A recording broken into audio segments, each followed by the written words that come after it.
আসসালামু আলাইকুম। Smart idea YouTube চ্যানেলের সবাইকে স্বাগতম। আজকে হয়তো থাম্বনেল দেখে আপনারা বুঝে গেছেন যে আজকে আমি কি বিষয় নিয়ে আলোচনা করব। আজকে যে বিষয়টি নিয়ে আলোচনা করব সেটা হচ্ছে আপনার টিআরসি। অর্থাৎ ক্রোয়েশিয়ার যে টিআরসি আছে সেই টিআরসি দিয়ে কি আপনি ইউরোপের অন্যান্য সেনজেনভুক্ত যে দেশগুলো আছে সে দেশগুলোতে কাজ করতে পারবেন কিনা। তবে যদি বলি যে কাজ করা যাবে সেটাও ভুল। আবার যদি বলি কাজ করা যাবে না সেটা হচ্ছে রং। কি জন্য? ইউরোপের যে কোনো এক দেশের টিআরসি দিয়ে অন্য দেশে কাজ করা যায় না এরকম না। কাজ করা যায়, তবে সেই ক্ষেত্রে একটা সিস্টেম আছে। যেহেতু ক্রোয়েশিয়া নতুন ইউরোপের সেনজেনভুক্ত একটি কান্ট্রি, তো তাদের টিআরসি দিয়ে আপনি সরাসরি ইউরোপের অন্য দেশের মধ্যে শুধু পোল্যান্ডে আপনি টিআরসি ট্রান্সফার করে কাজ করতে পারবেন।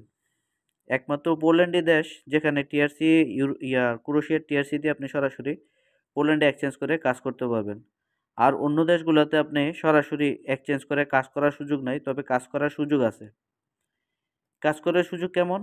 কারণ আপনি যেই টিআরসি নিয়ে কাজ করতে যাবেন ইউরোপের অন্যান্য দেশগুলোতে, সেক্ষেত্রে আপনার ক্রোয়েশিয়াতে অনেকগুলো এজেন্ট আছে যারা ইউরোপের বিভিন্ন দেশে তারা A1 ক্যাটাগরির টিআরসি করে তারপরে আপনাকে ইউরোপের উন্নত যেই দেশগুলো মিডল মিডল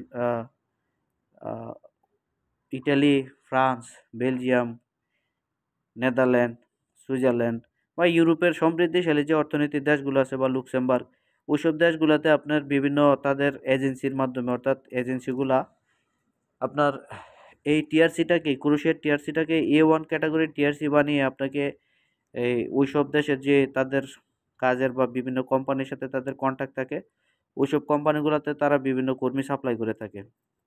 ক্রোয়েশিয়ান যে টিআরসি আছে এই টিআরসিটাই আপনি তারা A1 ক্যাটাগরি গ্রেডে উন্নতি করে ইউরোপের যেই সেন্ট্রাল ইউরোপের যে দেশগুলো আছে, উন্নত দেশগুলো, সমৃদ্ধিশালী দেশগুলো, সেগুলোতে আপনার তারা কর্মী সরাসরি আপনার এই টিআরসিগুলো A1 ক্যাটাগরির টিআরসি করে তারপরে ওখানে এই কোম্পানিগুলোতে স্টাফ সাপ্লাই করে থাকে।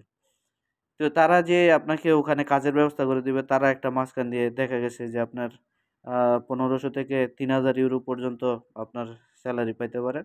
কিন্তু মাঝখান দিয়ে তাদের একটা বেনিফিট আছে। মনে করেন প্রতি ঘন্টা পিছে আপনার ঘন্টা যদি 10 বা 12 বা 15 ইউরো করে আপনার চার্জ নেন, আপনাকে দেয়, তো তারা এখান থেকে আপনার কিছু প্রফিট তারা রেখে দিবে। বিনিময়ে তারা আপনাকে কাজের ব্যবস্থা করে দিবে। তবে এই হচ্ছে ক্রোয়েশিয়ার টিআরসির বর্তমান যে টিআরসি আছে এই টিআরসি দিয়ে আপনি ইউরোপের সেন্ট্রাল ইউরোপ বা ইউরোপের উন্নত যে সমৃদ্ধিশালী দেশগুলো আছে ওই দেশগুলোতে গিয়ে আপনি কাজ করতে পারবেন। লোক লাইক আপনার এই দেশের টিআরসি, কিন্তু কোম্পানিগুলো A1 ক্যাটাগরির টিআরসি করে আপনাকে ওখানে কাজের ব্যবস্থা করে দিতে পারবে। আর এমনিতে সরাসরি আপনি ক্রোয়েশিয়ার টিআরসি দিয়ে আপনি ইউরোপের যে 29টা দেশ আছে, সেনজেনভুক্ত যে দেশগুলো আছে, সেগুলোতে আপনি ভ্রমণ করতে পারবেন। অর্থাৎ আপনি এই কার্ড দিয়ে আপনি ইউরোপের যে বাকি 28টা দেশ আছে, টোটাল 29টা দেশ সেনজেনভুক্ত কান্ট্রি, ওইসব দেশগুলোতে আপনি বিনা বাধায়, কোনো রকম বাধার সম্মুখীন ছাড়াই আপনি ইউরোপের যে 28টা দেশ আপনি ভ্রমণ করতে পারবেন। আপনি 30 দিন, সর্বোচ্চ 90 দিন আপনি ওখানে স্টে করতে পারবেন। 90 দিন পর্যন্ত বৈধ। 90 দিনের পরে যদি আপনি ওই এলাকায় স্টে করেন বা কোনো দেশে আপনি থাকেন, তাহলে আপনি এই টিআরসি আপনার অবৈধ হয়ে যাবেন। আপনি ওই দেশে ইলিগেল ইমিগ্রেন্ট হয়ে গেলেন।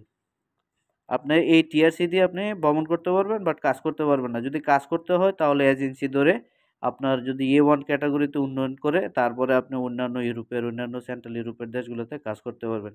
আদারওয়াইজ কাজ করতে পারবেন না, করতে পারবেন আপনার অবৈধভাবে, বৈধভাবে না। বাস আমি যে বিষয়টা বুঝাইতে চাইছি যে অনেকেই জানতে চাচ্ছেন যে ক্রোয়েশিয়ার টিআরসি দিয়ে কি সরাসরি সেন্ট্রাল ইউরোপের দেশগুলোতে কাজ করা যায় কিনা। কাজ করা যায়, আবার যায় না। এই জিনিসটা আমি প্রপার বোঝানোর জন্য আপনাদের চেষ্টা করেছি।